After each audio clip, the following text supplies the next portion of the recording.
from one quarterback to a list full of quarterbacks. Next thing I wanted to get to you or talk to you about was I wrote a story, finally get to talk about a story that I wrote, ranking the opposing quarterbacks that Alabama is going to play against in 2024. Seen a lot of people across the network do this, figured I might as well take a stab at it. So we took Alabama's 12 opponents. For most of them, figured out who their starting quarterback was and ranked them 1 through 12, right? So I'm not going to give away all of it. It's on the Bama 247 board. Please go check it out. It's pinned at the top. Number 1 overall, Carson Beck from Georgia. I think that's probably the easy answer at number 1 in terms of quarterbacks that Alabama's going to play this year. Number 2, I put Missouri's Brady Cook. I think stat-wise that makes a lot of sense, but I can see arguments for moving him up and down. Again, I'm not going to go through the whole list, but Alex, I'm curious. We were texting a little bit back and forth before I sat down to write the whole thing. Did you agree? What was your biggest disagreement? What did you think of the way I ordered the 12 quarterbacks? Yeah, I think you got it right for the most part. I think 3 through 8, you could really kind of put them in a bag, shake it up, and pull out whoever you want. I like Nico.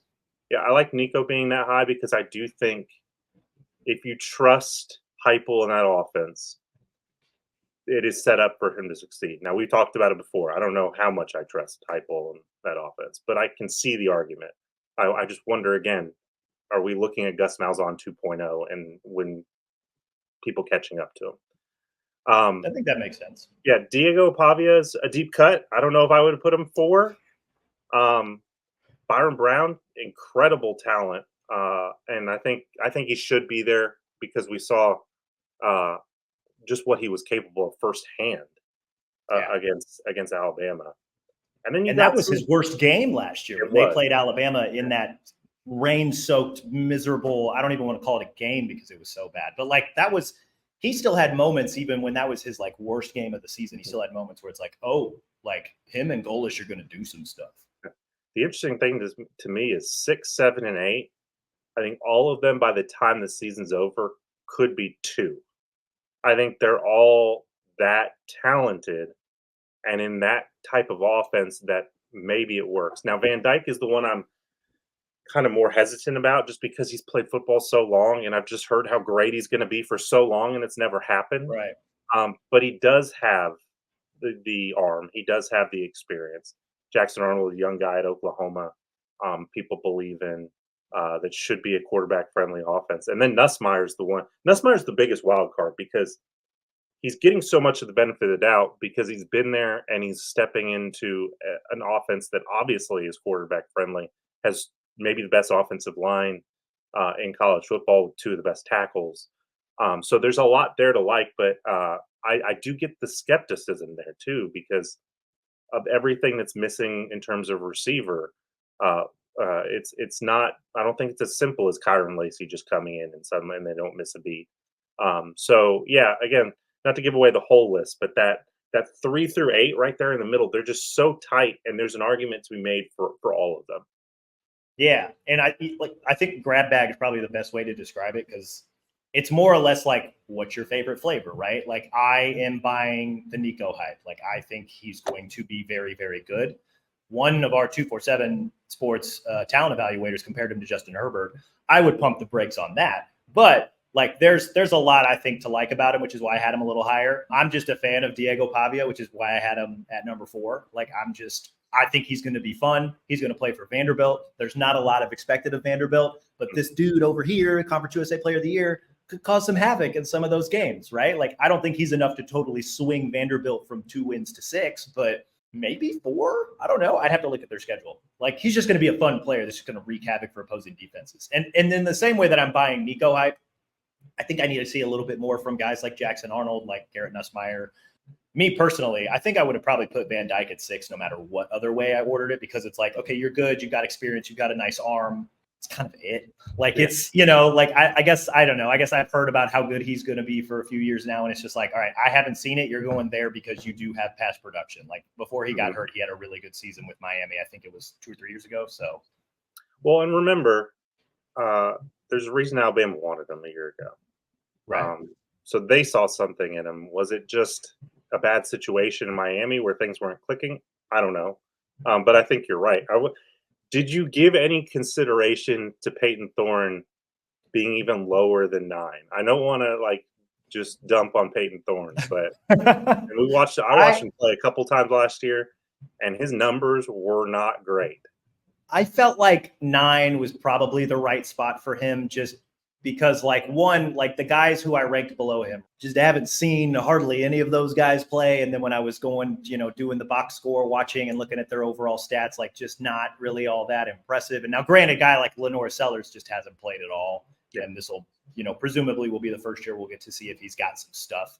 Hess Horn from Mercer, like, I don't even know if he's going to be the starter, which is why I put him last. Like that's, he was the only other quarterback on Mercer's roster to take a snap last year. So I'm like, you know what?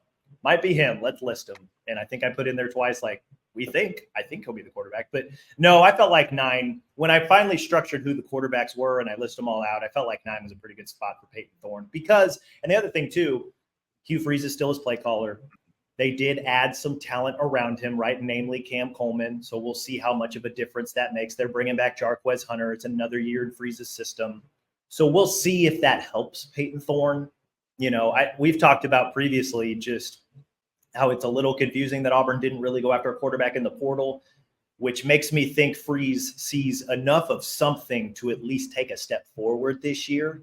And that's projecting as opposed to like past production experience and overall talent. So I think, when I saw the list of quarterbacks, I was like, Thorne at 9 probably makes the most sense, like maybe as much sense as Carson Beck at 1. Yeah, it's. I guess the question is, do you believe last year was an aberration for Peyton, or was that the real deal? Because at Michigan State, he was a completely different quarterback. It seemed like at times he just more comfortable throwing the football. Last year, just threw for 1,755 yards in the year of our Lord 2023. To throw for that few yards as a starter, basically the entire season, is kind of insane. And yeah, he's a dual threat, but he's not like the greatest runner in the world. Right. So, I think I think a lot of what happened, if you're being optimistic from an Auburn point of view, is last year was I just don't have confidence in these guys around me and I'm playing like it. This year it's not just Cam, they got another 5-star receiver. His name's eluding me, but they've upgraded at receiver in a big way. Will the confidence come back? And therefore, it's more like the quarterback we thought could play ball at Michigan State in that one year where they made a run.